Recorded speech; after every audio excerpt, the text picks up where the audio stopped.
అందరికీ నమస్కారం. ఈరోజు మనం మహాభారతంలోని యుధిష్ఠిర మహారాజు మరియు ద్రౌపదీదేవి గురించి తెలుసుకుందాం. ఈరోజు 2 ప్రశ్నలు ఏమిటంటే, మొదటి ప్రశ్న, యుధిష్ఠిరుడు తీసుకున్న 3 నిర్ణయాలు ఏమిటి? రెండవ ప్రశ్న, పూర్వజన్మలో ద్రౌపదీదేవి యొక్క పేరు ఏమిటి? ఇంకా కథను ఆరంభిద్దాం. పాండవులలో కుంతీదేవికి లభించిన మొదటి సంతానం యుధిష్ఠిరుడు. యమధర్మరాజు యొక్క అంశతో కుంతీ మహారాణికి లభించారు. యుధిష్ఠిరుడిని ధర్మరాజు అని కూడా పిలిచేవారు. పాండురాజు ఎప్పుడైతే మరణిస్తాడో అప్పుడు ధృతరాష్ట్రుడు ఆనందపడతారు. అదేవిధంగా ఇంకొక వైపు బాధ కూడా పడతారు. ఇప్పుడు పాండురాజుకి పుత్రులున్నారు కాబట్టి నా సంతానానికి రాజు అయ్యే అర్హత ఉండదు అని. ఎప్పుడైతే కుంతీదేవి 5 పాండవులని తీసుకుని హస్తినాపురానికి వచ్చేస్తుందో ఆ సమయంలో ధృతరాష్ట్రుడు కుళ్ళుకునేవారు లోపల. కాకపోతే ఆ భావనని బయట పెట్టేవారు కాదు. ఎందుకంటే భీష్ముడు మరియు విదురుడు ఉండేవారు కాబట్టి. ధర్మరాజు చిన్నప్పటి నుంచే ఎంతో నీతి మరియు న్యాయధర్మాలతో ఉండేవాడు. కౌరవులు భీముడికి చిన్నప్పుడే విషం పెట్టి సంహరించాలి అని అనుకుంటారు. భీముడు జరిగిన విషయం మొత్తం ధర్మరాజుతో చెప్తాడు. ధర్మరాజు ఒక్కటే చెప్తారు, మనం ఇప్పుడు చిన్నవాళ్ళం, పైగా మనకి నాన్నగారు కూడా లేరు అని ఎంతో సమయస్ఫూర్తితో భీముడికి నచ్చ చెప్పేవారు. ధర్మరాజు యొక్క నీతి మరియు నిజాయితీ తెలుసుకున్న రాజ్యంలో ఉన్న ప్రజలందరూ యుధిష్ఠిరుడే మాకు రాజుగా కావాలి అని కోరుకుంటారు. యుధిష్ఠిరుడు మరియు విదురుడు చాలా మంచి స్నేహితులుగా ఉండేవారు. విదురుడు వయసుకు పెద్దవాడు అయినా సరే యుధిష్ఠిరుడితో మంచి స్నేహంగా ఉండేవాడు.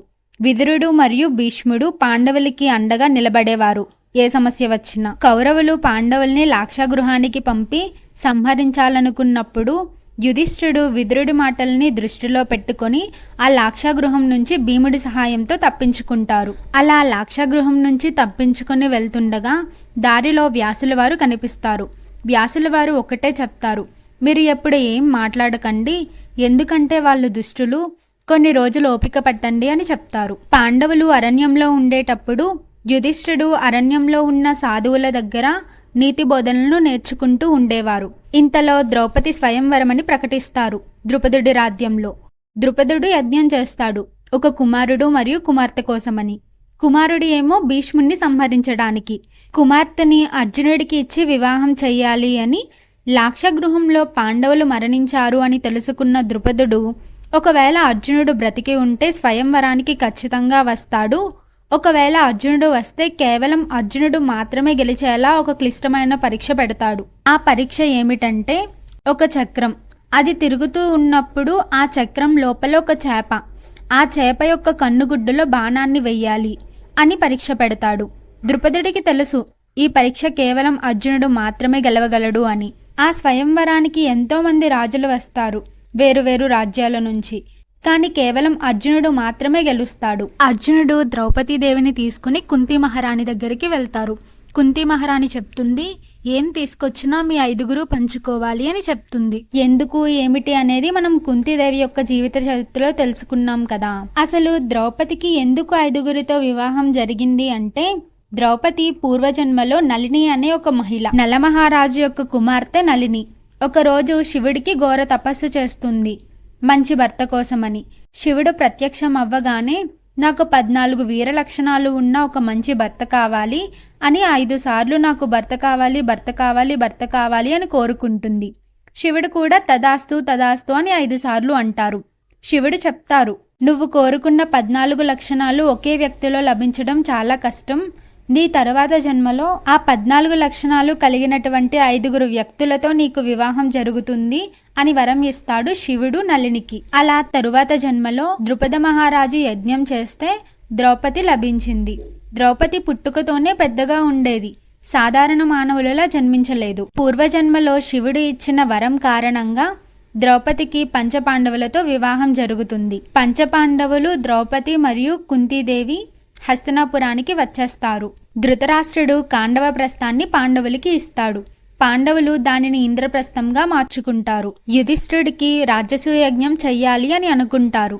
ఆ సమయంలో నారదముని వచ్చి పాండవులతో ద్రౌపదీదేవితో ఒకళ్ళు ఉన్నప్పుడు మిగిలిన 4 దరిదాపుల్లోకి కూడా వెళ్ళకండి అని చెప్తూ సుంద మరియు ఉపసుందల యొక్క జీవిత చరిత్రను వివరిస్తారు. సుంద ఉపసుంద అనే 2 రాక్షసులు ఉండేవారు. వాళ్ళు దేవతలను ఒక వరం కోరుకుంటారు. అది ఏమిటంటే, మాకు మా 2 నుండి తప్ప ఇంకా ఎవ్వరి నుంచి ప్రాణాపాయం ఉండకూడదు అని. సరే అని దేవతలు తదాస్తు అనేస్తారు. ఇంకా సుంద ఉపసుందలు ప్రపంచంలో ఉన్న వారందరినీ ఇబ్బంది పెడుతూ ఉండేవారు. దేవతలందరూ కలిసి తిలోత్తమ అనే ఒక అప్సరసని భూమి మీదకి పంపిస్తారు. సుంద ఏమో తిలోత్తమ నీకు వదిన అని అంటారు. ఉపసుంద ఏమో తిలోత్తమ నీకు వదిన, నీకు తల్లి లాంటిది అని చెప్తూ గొడవ పడుతూ ఉంటారు. ఆ సమయంలో ఇద్దరూ ఒకరి తలను ఒకరిని గుద్దుకొని మరణిస్తారు. నారదముని చెప్పిన మాటలను దృష్టిలో పెట్టుకొని పంచపాండవులు ద్రౌపదితో ఒకరు ఉన్నప్పుడు మరొకరు ఉండేవారు కాదు. ఎప్పుడైతే యుధిష్ఠుడికి రాజసూయజ్ఞం చెయ్యాలనుకుంటారో నలుగురు పాండవులు వెళ్లి వాళ్ళకి తోచినంత తీసుకొని వచ్చి యుధిష్ఠుడికి ఇస్తారు. యుధిష్ఠుడు కృష్ణుడి యొక్క గొప్పతనాన్ని ప్రపంచానికి తెలియజేయాలి అని కృష్ణుడికి అగ్రపూజన చెయ్యాలనుకుంటారు. స్వయాన వేదవ్యాసుడే పురోహితుడిగా ఉండి అగ్రపూజను జరిపిస్తాడు. అక్కడ ఉన్న వారందరికీ కృష్ణుడికి అగ్రపూజ ఇవ్వటం ఇష్టం. కాని ఒక్క శిశుపాలుడికి మాత్రం ఇష్టం లేదు. శిశుపాలుడు పుట్టుకతోనే 4 కాళ్ళు మరియు చేతులు మరియు 2 తలలతో జన్మిస్తాడు. అతను జన్మించినప్పుడు ఆకాశవాణి వినిపిస్తుంది. ఎవరైతే అతన్ని భవిష్యత్తులో సంహరిస్తారో వాళ్ళు మొదటిసారి తాకినప్పుడు శిశుపాలుడి యొక్క 2 చేతులు మరియు 1 తల మాయమైపోతుంది అని. ఎప్పుడైతే కృష్ణుడు శిశుపాలుడిని తాకుతాడో తన యొక్క తల మరియు 2 చేతులు మరియు 2 కాళ్ళు మాయమైపోతాయి.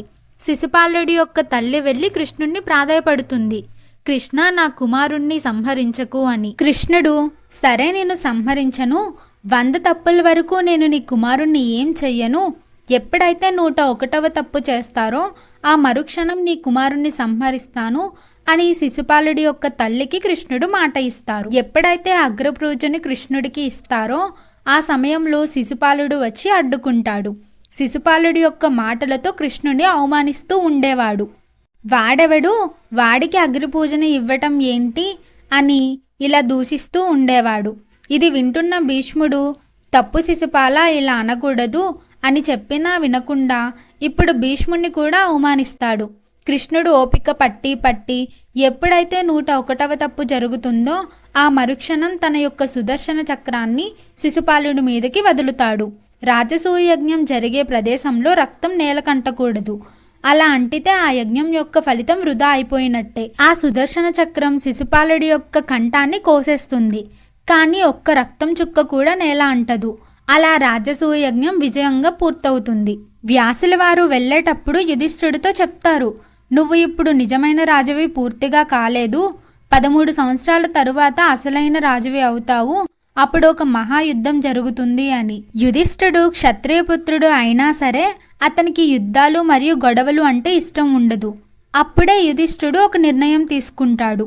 అసలు యుద్ధాలు కానీ గొడవలు కానీ ఎందుకు జరుగుతాయి?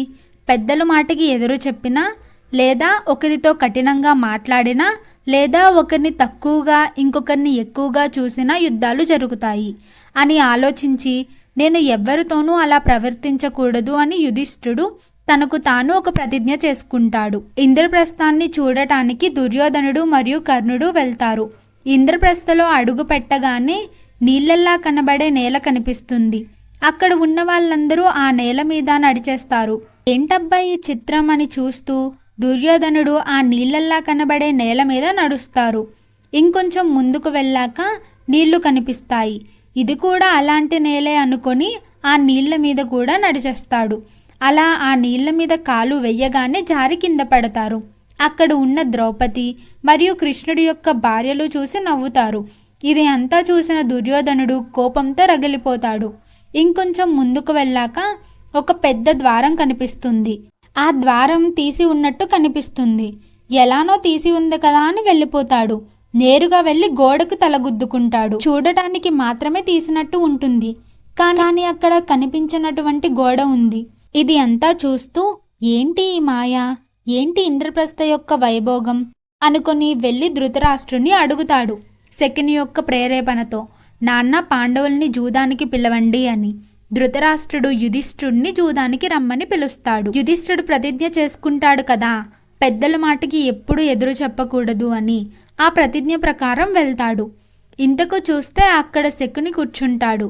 యుధిష్ఠుడు చెప్తాడు, ఇది తప్పు, మీరు ఏదో సరదాగా ఆడదామన్నారు కదా అని వచ్చాను. దుర్యోధనుణ్ణి ఆడమనండి, ఆడతాను, కానీ శకునికి జూదంలో పట్టు ఉంది కాబట్టి ఆయనతో ఆడకూడదు అని శాస్త్రంలోనే ఉంది అని చెప్పగానే అక్కడ ఉన్న వాళ్ళందరూ యుధిష్ఠిరుడు భయపడుతున్నాడు ఆడటానికి అని అంటారు. అసలకి క్షత్రియులకి పౌరుషం ఎక్కువ. ఆ మాటలు వినగానే ఇంకా ఆట మొదలు పెడతారు. యుధిష్ఠిరుడు సర్వస్వం కోల్పోతాడు. తరువాత తన తమ్ముళ్ళైనటువంటి నకుల సహదేవులను కూడా పెట్టేస్తాడు. వాళ్ళని కూడా కోల్పోతాడు. ఇంకా చాలు అని యుధిష్ఠిరుడు అనగానే అక్కడ ఉన్న వాళ్ళందరూ మాద్రి యొక్క కుమారుల్ని పెట్టేశావు, కానీ నీ తమ్ముళ్ళైనటువంటి అర్జునుడు మరియు భీముణ్ణి పెట్టలేదు, స్వార్థంగా ఆలోచిస్తున్నావు యుధిష్ఠ అని అంటారు. ఈ మాటలు విన్న యుధిష్ఠిరుడు అర్జునుడిని మరియు భీముణ్ణి కూడా జూదంలో పెట్టేస్తాడు. చిట్ట చివరికి తనను తాను జూదంలో పెట్టుకొని ఓడిపోతాడు. ఇంకా నా దగ్గర ఏమీ లేవు పెట్టడానికి అనగానే దుశ్శాసనుడు లేచి, నీ దగ్గర చాలా విలువైనది ద్రౌపది ఉంది, తనని పెట్టు అని అంటారు. ద్రౌపది అప్పుడు ఏకవస్త్రంలో ఉంటుంది.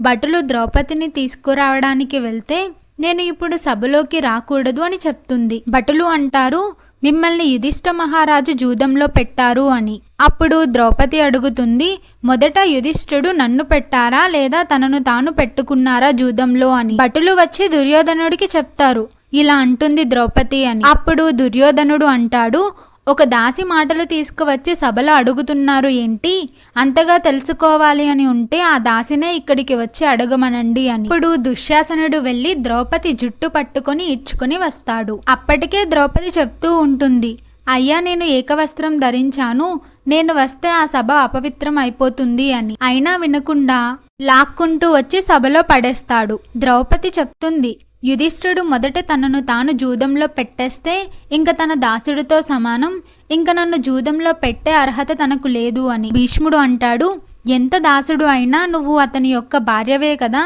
అంగీకరించాలి అని. అప్పుడు వికర్ణుడు లేచి చెప్తాడు, మనం తప్పు చేస్తున్నాము. ఏ వ్యక్తి అయినా 4 సందర్భాలలో తప్పు చేస్తాడు. 1 మద్యంలో ఉన్నప్పుడు, 2 స్త్రీ వ్యామోహంలో ఉన్నప్పుడు, 3 జూదం ఆడేటప్పుడు, 4 వేటాడేటప్పుడు. కాబట్టి ఇది తప్పు అని వ్యతిరేకిస్తాడు. దుర్యోధనుడు అంటాడు, శకుని జూదం ఆడేటప్పుడు మోసం చేస్తాడు అని తెలిసినా ద్రౌపదిని పనంగా పెట్టాడు. అయినా 5 భర్తలున్నది వేశ్యతో సమానం, ముందు దాని బట్టలు ఊడదీయండి అని అంటాడు.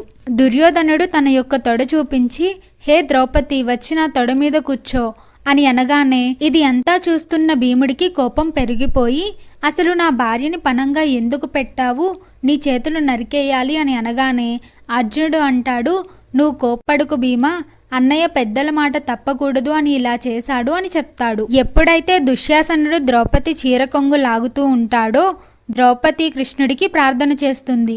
శ్రీకృష్ణుడు ద్రౌపదికి చీరని ఇస్తారు. దుశ్శాసనుడు యొక్క బలం ఎటువంటిది అంటే ఒకేసారి 2 ఏనుగులను లాగేంత బలం ఉంటుంది. దుశ్శాసనుడు ఎంత లాగినా ఆ చీర వస్తూనే ఉంటుంది. దుశ్శాసనుడు కళ్ళు తిరిగి కింద పడిపోతాడు. ద్రౌపదీదేవి యొక్క ప్రాతివ్రత్యం చూసిన వాళ్ళందరూ చాలా సంతోషపడతారు. విదురుడు మరియు భీష్ముడు వెళ్లి ధృతరాష్ట్రుడికి చెప్తారు, ఇప్పటికే చాలా అన్యాయం జరిగింది, ఇలాంటి అన్యాయం మరెన్నడూ ఎవరికీ జరగదు, ఇప్పటికైనా తప్పు తెలుసుకొని ద్రౌపదికి న్యాయం చెయ్యండి అని అడుగుతారు. మీరు రాజుగా ఉన్నప్పుడు ద్రౌపదికి ఇంత అన్యాయం జరిగింది, ఖచ్చితంగా మీరే బాధ్యత వహించాలి అని చెప్తారు. చిట్ట చివరికి ధృతరాష్ట్రుడికి బుద్ధి వచ్చి, ద్రౌపది ఈ రోజు నీకు ఈ సభలో జరిగిన అన్యాయాన్ని మర్చిపో, మమ్మల్ని క్షమించు, నేను కానీ గాంధారి కానీ ఎప్పుడైనా నిన్ను ఇబ్బంది పెట్టామా, నీకు ఏం కావాలో అడుగు, ఏమైనా ఇస్తాను అని చెప్పగానే ద్రౌపది పాండవులు కోల్పోయినటువంటి రాజ్యాన్ని మరియు నగదు మొత్తాన్ని అడిగి వెనక్కి తీసుకుని వచ్చేస్తుంది. యుధిష్ఠిరుడు ఇంద్రప్రస్థానికి తిరిగి వెళ్ళేటప్పుడు అక్కడున్న పెద్దలందరికీ నమస్కరించి పాండవులు మరియు ద్రౌపది ఇంద్రప్రస్థానికి బయలుదేరుతారు. మళ్ళీ శకుని మరియు దుర్యోధనుడు పాండవుల్ని జూదానికి పిలవాలి అని ప్రణాళిక వేస్తారు. దుర్యోధనుడు వెళ్ళి ధృతరాష్ట్రుణ్ణి అడుగుతాడు, యుధిష్ఠిరుణ్ణి జూదానికి పిలవమని. ఈ మాట విన్న ధృతరాష్ట్రుడు ఆశ్చర్యపోతాడు, ఏంటి ఇంత జరిగినా మళ్ళీ జూదానికి పిలవమంటున్నాడు అని. ఇది తెలుసుకున్న గాంధారి పరిగెత్తుకుంటూ వచ్చి, వీడు పుట్టినప్పుడే అందరూ వదిలేయమని చెప్పారు, వదలకుండా తప్పు చేశాను అని బాధపడుతుంది. ధృతరాష్ట్రుడు పుత్ర వ్యామోహం వల్ల మళ్ళీ భటులను యుధిష్ఠిరుడి దగ్గరికి పంపిస్తారు.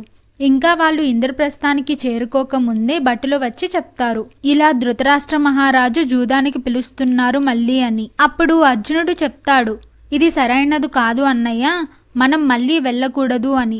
యుధిష్ఠిరుడు ఏమో పెద్దలు చెప్పిన మాటకి ఎదురు చెప్పకూడదు, వాళ్ళు పిలిచారు కాబట్టి వెళ్ళాలి అని వెళ్తాడు.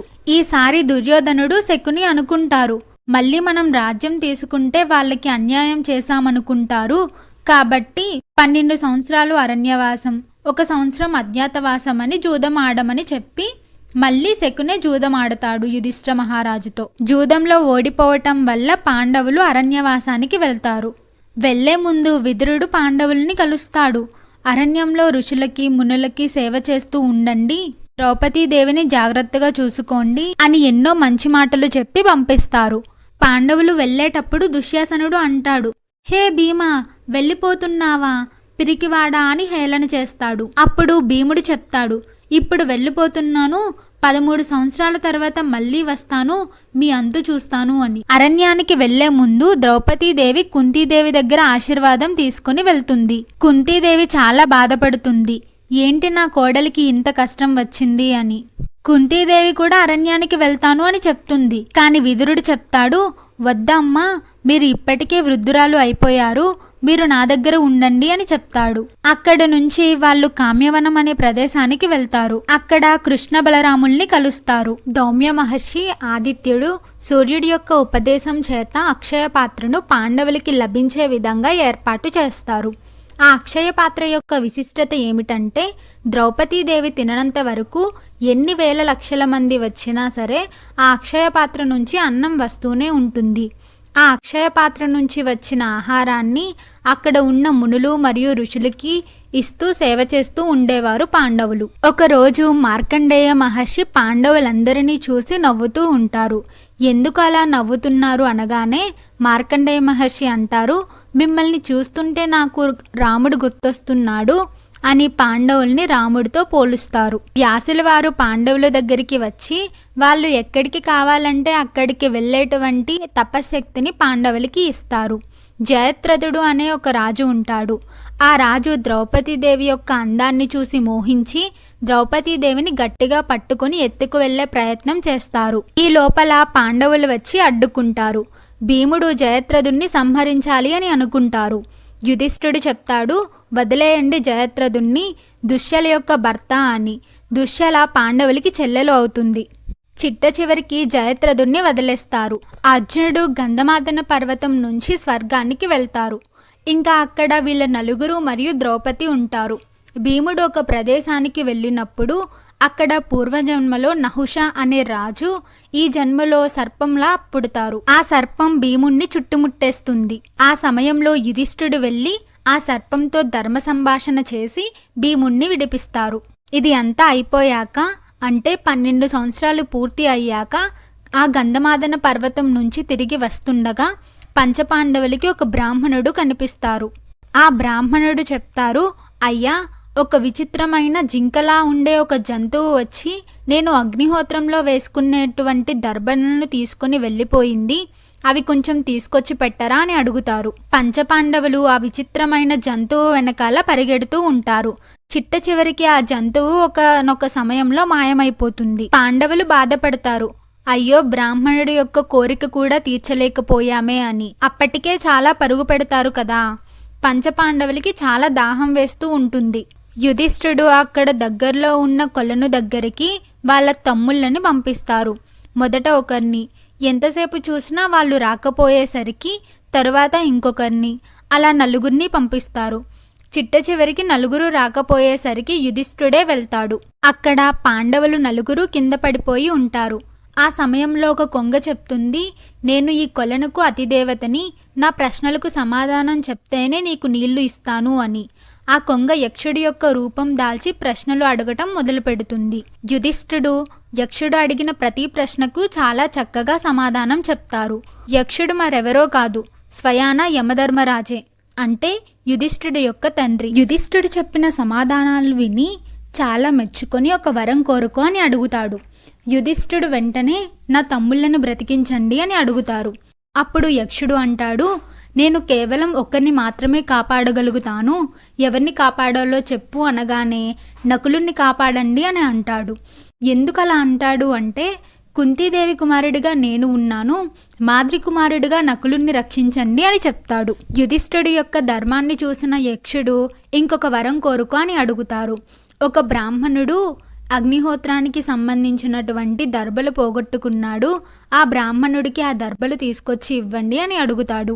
ఆ బ్రాహ్మణుడి యొక్క దర్భలు మరెవరో తీసుకెళ్ళలేదు, నేనే ఆ విచిత్ర జంతువులా మరో వేషం వేసి వచ్చి తీసుకువెళ్ళాను అని చెప్తాడు.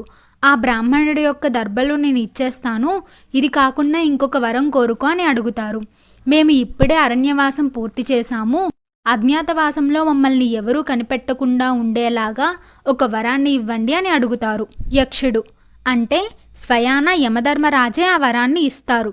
యుధిష్ఠుడు చెప్తాడు, మనకి వరం ఉన్నా సరే మనం ముందు జాగ్రత్తగా వేషధారణ చేసి వెళ్దాము అని. అప్పుడు యుధిష్ఠుడు బ్రాహ్మణుడిగాను, భీముడు వంటవాడిగాను, అర్జునుడు నృత్యాన్ని నేర్పించేవాడిగాను, నకులుడు గుర్రాన్ని చూసుకునేవాడిగాను, మరియు సహదేవుడు గోవులను చూసుకునేవాడిగా, ద్రౌపదీదేవి ఆ రాజ్యంలో పనిచేసే స్త్రీగా వెళ్తారు విరాట దేశానికి. ఆ రాజ్యంలో విరాటరాజు దగ్గర అజ్ఞాతవాసం పూర్తి చేసి కురుక్షేత్రానికి వెళ్తారు. కురుక్షేత్ర యుద్ధం మొదలవుతుంది. ఒకవైపు కౌరవులు, మరోవైపు పాండవులు ఉన్నప్పుడు యుధిష్ఠుడు కౌరవుల వైపు వెళ్ళి అక్కడున్న పెద్దలందరికీ నమస్కరించి వస్తాడు. నిజానికి చెప్పాలంటే యుధిష్ఠుడు కూడా చాలా గొప్పగా యుద్ధం చేస్తాడు. శైల్యుని సంహరించింది యుధిష్ఠుడే. కాకపోతే యుధిష్ఠుడి కన్నా బలమైన వాళ్ళు ఉండటం వల్ల యుధిష్ఠుడి యొక్క యుద్ధ సామర్థ్యాల గురించి మనం ఎక్కువగా చర్చించుకోలేదు. యుద్ధం మధ్యలో యుధిష్ఠుడు కృష్ణుడితో చెప్తారు, నేను ఇంతమందిని సంహరించిన చోట ఉండలేను, వెళ్ళిపోతాను అని. అప్పుడు కృష్ణుడు ఒక్కటే చెప్తారు, వెళ్ళి భీష్ముడిని కలువు అని. భీష్ముడు అప్పటికే అంబశైల మీద ఉంటారు. భీష్ముడు శాంతి, ధర్మం మరియు విష్ణు సహస్రనామాల గురించి యుధిష్ఠుడితో చెప్తారు. కురుక్షేత్ర యుద్ధం ముగిసేసరికి కౌరవులందరూ మరణిస్తారు. యుధిష్ఠుడు ధృతరాష్ట్రుడు మరియు గాంధారి దగ్గరికి వెళ్ళి, నన్ను క్షమించండి, నేను ఎంతగానో ప్రయత్నించాను యుద్ధాన్ని ఆపటానికి, కానీ మీ కుమారుడు వినలేదు అని. అప్పుడు యుధిష్ఠుడు అందరితో చెప్తారు ఏమిటంటే, నాకు ఎంత గౌరవం ఇస్తున్నారో అంతే గౌరవం ధృతరాష్ట్రుడికి కూడా ఇవ్వాలి అన్న విషయం.